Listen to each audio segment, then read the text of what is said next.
तो आज की कहानी है ब्लैक फॉरेस्ट की, जो मेरे फेवरेट हॉरर सीरीज में से एक है। कहानी शुरू होती है चार दोस्तों से जो स्वीडन के उत्तर में एक सुनसान और सिग्नल फ्री इलाके में ट्रैकिंग करने पहुंचते हैं। वो यहाँ अपने दोस्त की आखिरी ख्वाहिश पूरी करने आए हैं। दरअसल कुछ महीने पहले की बात है, जब एक पार्टी के बाद हमारे हीरो रॉबर्ट और उसके दोस्त लुकम एक दुकान में घुसे। वहाँ अचानक डकैती हो गई। लुक ने खुद को छुपा लिया, लेकिन रॉबर्ट ने डकैतों का सामना किया। इसका नतीजा ये हुआ कि डकैतों ने रॉबर्ट को बेरहमी से मार डाला। रॉबर्ट की मौत लुक के सामने हुई और इस गिल्ट से वो कभी उबर नहीं पाया। रॉबर्ट का सपना था कि वो स्वीडन के उत्तर में इस जगह को देखे। अपने दोस्त की इस आखिरी ख्वाहिश को पूरा करने के लिए लुक ने अपने बाकी दोस्तों को साथ लिया और निकल पड़ा। लेकिन सफर आसान नहीं था। वापस लौटते वक्त उनके दोस्त डोम की टांग में मोच आ गई। होटल वापस पहुंचने में उन्हें कम से कम 14 घंटे लगने वाले थे, लेकिन डोम की हालत इतनी खराब थी कि वो इतना लंबा नहीं चल सकता था। समस्या का हल निकालने के लिए उन्होंने सोचा कि जंगल को पार करके शॉर्टकट लिया जाए। ये फैसला उनकी जिंदगी का सबसे बड़ा गलती साबित होने वाला था। जंगल में घुसते ही उनकी कंपास ने काम करना बंद कर दिया। हच को इसका पता था, लेकिन उसने किसी को कुछ नहीं बताया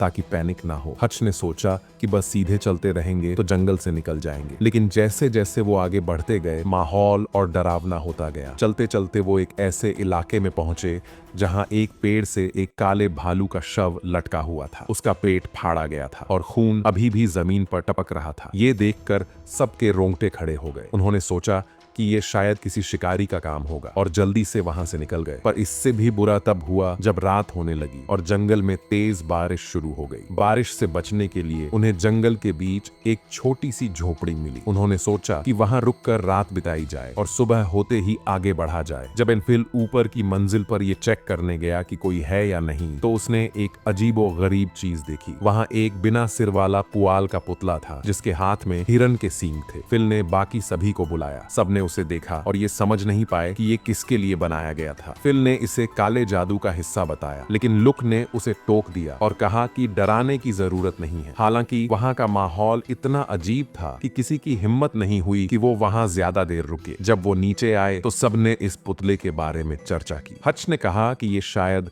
नॉर्थ यूरोप के किसी धर्म के किसी रीति रिवाज का हिस्सा होगा। रात के सन्नाटे में जब सब सोने की कोशिश कर रहे थे, तभी अजीब घटनाएं होने लगी। लुक को लगा जैसे कोई सफेद रोशनी उसकी आंखों पर चमक रही हो। जब उसने बाहर जाकर देखा तो उसे लगा कि वो फिर से उसी दुकान में है जहां रॉबर्ट मारा गया था। लूक को ये समझ नहीं आ रहा था कि वो सपना देख रहा है या ये हकीकत है। तभी उसने देखा कि उसके सीने पर गहरे पंजों के निशान पड़ चुके हैं। झोपड़ी के अंदर से किसी की तेज चीख सुनाई दी। लूक भागकर अंदर गया तो देखा कि हच इतना डर गया था कि उसने खुद को गीला कर लिया था। डॉम अभी भी किसी बुरे सपने में था और फिल तो कमरे से गायब ही था। जब लूक उसे ढूंढने ऊपर गया तो देखा कि फिल बिना कपड़ों के उस पुतले के सामने घुटनों के बल बैठा था। लुक ने उसे होश में लाया और सबने झोपड़ी छोड़ने का फैसला किया। जैसे ही वो बाहर निकले, उन्होंने देखा कि आसपास के पेड़ों पर अजीब से निशान बने हुए थे। इससे उनका डर और बढ़ गया। लंबे समय तक चलने की वजह से डॉम की टांग की तकलीफ बढ़ गई, लेकिन उनके सामने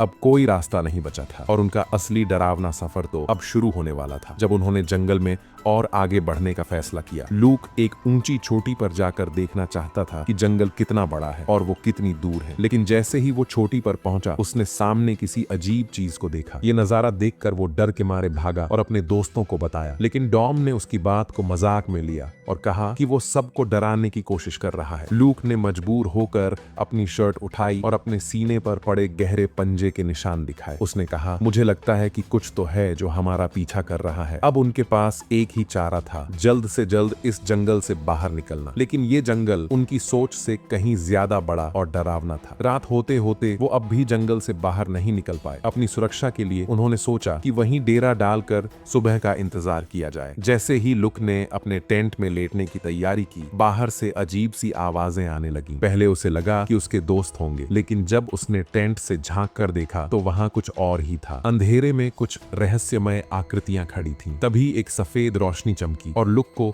वहीं पुराना दृश्य दिखा। उसके दोस्त रॉबर्ट का दुकान में कत्ल। इस बार ऐसा लगा जैसे गुंडे उसे ही देख रहे हों। लुक डर के मारे तुरंत टेंट में वापस चला गया। तभी एक विशाल छाया टेंट के बाहर नजर आई। अचानक उसके दोस्त का टेंट किसी ने खींच लिया और लुक उस डरावने सपने से जागा। लेकिन हकीकत में भी उसके दोस्त की चीखें सुनाई दी। जब लुक बाहर आया तो उसने देखा कि हच अपने टेंट से गायब था। बाकी दोनों दोस्त डर के मारे कांप रहे थे। तभी जंगल के अंदर से एक जोरदार दहाड़ सुनाई दी। हच की चीखें भी उसी ओर से आ रही थी। बिना कुछ सोचे वो सब हच को ढूंढने के लिए दौड़ पड़े। पूरी रात ढूंढने के बावजूद न हच मिला और न ही जंगल से बाहर जाने का रास्ता। सुबह तक थक हार कर उन्होंने फैसला किया कि पहले यहाँ से बाहर निकलना चाहिए और फिर मदद लेकर वापस आना चाहिए। उन्होंने वही दिशा पकड़ी जो शुरुआत में तय की थी। चलते चलते वो एक ढलान पर पहुंचे और वहां का नजारा देखकर सबके होश उड़ गए। हच की लाश पेड़ से लटकी हुई थी, ठीक वैसे ही जैसे उन्होंने पहले उस काले भालू को देखा था। उसका पेट चीरा हुआ था और अंदर से सब कुछ निकाल दिया गया था। सबके चेहरे पर डर साफ झलक